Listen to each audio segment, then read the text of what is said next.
বমি পায় বন্ধুরা, জানেন তো? একদমও ভালো না। স্নান করতে এসেছি, কী আনন্দ। কর্তামশাই যদি একটু জানলে তো বকবি। এবার তো একটু বন্ধুরা রান্না বান্না করলে কিন্তু একটা মাছ টাছের গন্ধ করে না, আস্তে গন্ধ। সকালে স্নান করে নিয়ে অনেক সকালে স্নান হয়ে যায়। এই জন্য ভাবলাম না আরেকবার স্নান করে দিই। আর রান্নাঘর ঠিক করে সার টাপ দিয়ে পরিষ্কার করে কাঁড়িটা বাসন নিয়ে এসে দেখুন চলে আসছি। কি আনন্দ! একটু বগলটাও যেন একটু গন্ধ করছে। বাবা একটু ভালো করে সাবান টাবান ঘষে নিচ্ছি ভালো করে। হাত পায়েগুলো সকালবেলা শ্যাম্পু করে ভালো করে স্নান করেছি। আবার যেহেতু বাজারে গেছিলাম, তো বাজার থেকে এসে কেটে মাছ ফাছ রান্না করে বাবা কি গ্যাস গায়ে স্নান করে নি। দেখুন স্নান করতে চলে গেছি। কি আরাম লাগছে, ঠান্ডা জল।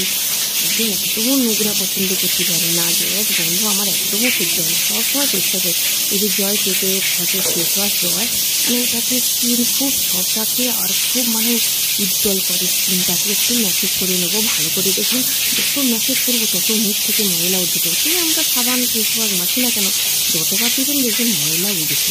একটু দাঁত ঠিকিয়ে একটু ভালো করে নখ টোক দিয়ে একটু ঘষে নিচ্ছি। যাই বাজারে গেছিলাম, মুখটা কালো পড়ে গেছে। তাড়াতাড়ি রান্না বান্না করেছি তো। আমাদের মেয়েদের তো দেখুন যতই যা করি না কেন আমাদের কাছে তো যেতেই হয়। করলাম যেন শান্তি, মাথায় ঠান্ডা জল পড়ছে না যেন, সব শান্তি। বাবা দেখুন।